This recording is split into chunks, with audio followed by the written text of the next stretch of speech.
I'm just doing this for my family and, just standing up for my dad. About the NBA's role in all of this, about the backlash that has followed Karl Malone from Salt Lake City to social media and back, and about one young NBA superstar who, on his own birthday, decided he'd seen enough. The NBA's dirty secret.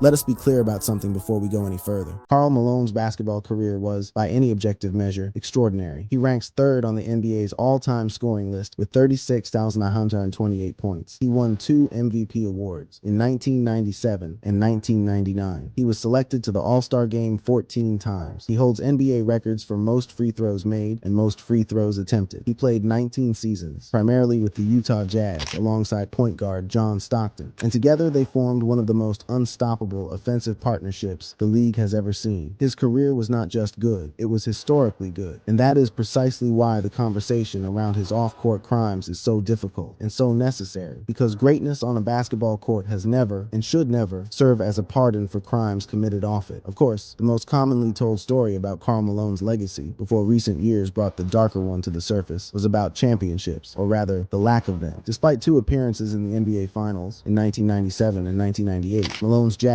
lost both times to Michael Jordan's Chicago Bulls. It is the defining asterisk of his basketball career. All those points, all those MVP trophies, and never a ring.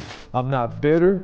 I tip my hat to the Chicago Bulls as a competitor like I am. There is something almost noble about that framing, or there would be, in a different story. But this is not a different story. This is the actual story. And in the actual story, the grace and self-awareness that Karl Malone shows when talking about losing championship games is deeply, almost painfully, absent from how he has addressed the 1983 incident. Because when the conversation shifts from basketball losses to a 13-year-old girl named Gloria Bell, the composed, philosophical Karl Malone disappears almost entirely. In the rare instances where he has been pressed on the subject, his response has been to retreat, to describe it as a private matter, to claim he has made peace with it, and to move on as quickly as possible. In 2023, when confronted indirectly about the public discourse around his past, Malone stated, "That's my life, it's my personal life, and I'll deal with that like I've had to deal with everything." He deals with it, the way you deal with a pulled muscle, the way you deal with a bad game, not the way someone who understands the gravity of what they did to a child would speak about it. And the NBA, for its part, has been perfectly content to let him deal with it privately while publicly honoring him at every possible opportunity. Nothing made this contradiction more visible than what happened in 2023. The NBA All-Star Weekend was held in Salt Lake City, Utah, Karl Malone's adopted basketball home, and the league chose to invite him to serve as a judge for the slam dunk contest. The decision to allow Malone to serve as a slam dunk contest judge during the 2023 NBA All-Star Weekend in Salt Lake City sparked widespread outrage on social media and